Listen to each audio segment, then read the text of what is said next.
نحمدہ ونصلی علی رسولہ الکریم، اما بعد۔ دنیا کے شاعروں کا دیوان پڑھ کے دیکھو، پھر اس کے بعد رب کا قرآن پڑھ کے دیکھو، آنکھیں بھی ہوگی روشن، دل بھی بنے گا گلشن، تم صرف سچے دل سے قرآن پڑھ کے دیکھو۔ صدر محترم، اسٹیج پر رونق افروز بزرگان دین، عدل و انصاف کے علمبردار معزز جج صاحبان اور حاضرین جلسہ، السلام علیکم۔ عزیز دوستوں اور بزرگوں، اللہ تعالیٰ کا لاکھ لاکھ احسان ہے کہ ہم سب کو مسلمان بنایا اور کلمہ لا الہ الا اللہ کی دولت سے نوازا، اپنے محبوب بندے حضرت محمد صلی اللہ تعالیٰ علیہ وسلم کی نبوت سے ہمارے ایمان کو سرفراز کیا، ہماری رہنمائی اور رہبری کے لیے قرآن جیسے عظیم تحفے سے ہمارے دلوں کو منور کیا۔ جانتے ہو سامعین، دنیا کی سب سے پاکیزہ اور مقدس کتاب قرآن پاک ہے۔ ہمیں چلتے سورج کی طرح یقین ہے کہ اس کا ایک ایک حرف سچا اور صادق ہے۔ یہی وہ قرآن ہے جو رہتی دنیا تک انسانوں کے لیے سراپا ہدایت اور رحمت ہے۔ یہی وہ قرآن ہے جس نے پسماندہ قلوب کو تازگی بخشی۔ نوٹ کرنے جیسا صاحبان، اور مجھے فخر سے کہنے دیجیے کہ کوئی بھی صحیفہ دنیا میں قرآن کا رتبہ پا نہ سکا۔ مکا فانی مکی فانی، ازل تیرا ابد تیرا، خدا کا آخری آخری آخری پیغام ہے تو۔ جی ہاں جج صاحبان، یہ وہی قرآن ہے جس کی برکت سے جنات و شیاطین کا آسمان پر جانا بند ہوا۔ یہ وہی قرآن ہے جس کی برکت سے عزت و رفعت کے شامیانے گڑ گئے۔ یہ وہی قرآن ہے جس کی بدولت محبوب حقیقی کی رضا نصیب ہوئی ہے۔ یہی وہ قرآن ہے جو سچائی اور امانت داری کا درس دیتا ہے۔ یہی وہ قرآن ہے جس کی بدولت عمر فاروق کو ایمان نصیب ہوا۔ یہی وہ قرآن ہے جس کا مثل پیش کرنے عرب کے فصیح و بلیغ زبان دانی کا دعویٰ کرنے والوں نے گھٹنے ٹیک دیے۔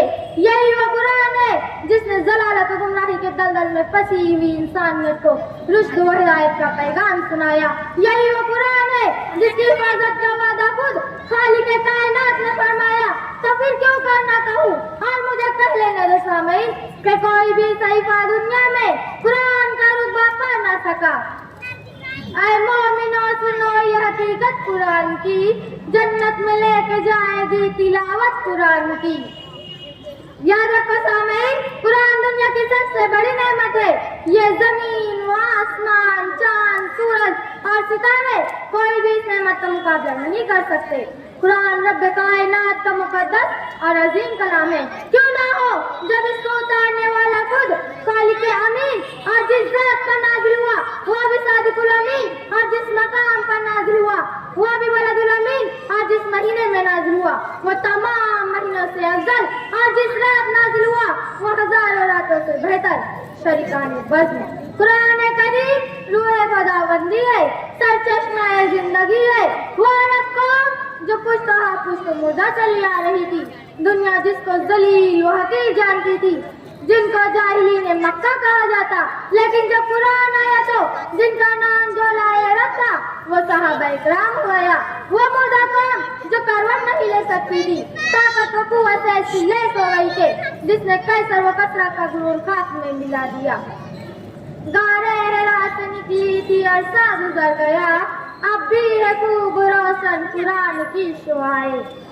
جانتے ہو سامعین، قرآن آیا تو زمانہ مکان میں زندگی آئی، قرآن آیا تو عدل و مساوات کا پیغام آیا، قرآن آیا تو مذہب اسلام پھیلا، قرآن آیا تو مردہ قوم زندہ ہوئی، قرآن آیا تو باطل کے لہراتے جھنڈے ٹوٹ پڑے، قرآن آیا تو کفر و شرک دم توڑ گیا، قرآن آیا تو ساری کائنات کو نور ملا، قرآن آیا تو ہمیں توحید ملی، ایمان ملا۔ ہاں ہاں، مجھے کہنے دیجیے کہ قرآن آیا تو روشنی آئی، قرآن آیا تو امن و سلامتی آئی، قرآن آیا تو احکام ملے، شریعت ملی، قرآن آیا تو دم توڑتی انسانیت کو حقوق ملے، قرآن آیا تو ہم مسلمانوں کو عزت اور شرافت ملی۔ جانتے ہو سامعین مکرم، اس کا رتبہ جانثار صحابہ اکرام کے کتب خانے میں قرآن پاک کے علاوہ کوئی کتاب نہ تھی۔ اسی کو لے کر وہ آگے بڑھے اور کامیابی ان کے قدم چومتی چلی گئی۔ یہی وہ قرآن ہے جس کی برکت سے بدر کے میدان میں 313 نے مکہ کی قسمت پلٹ دی۔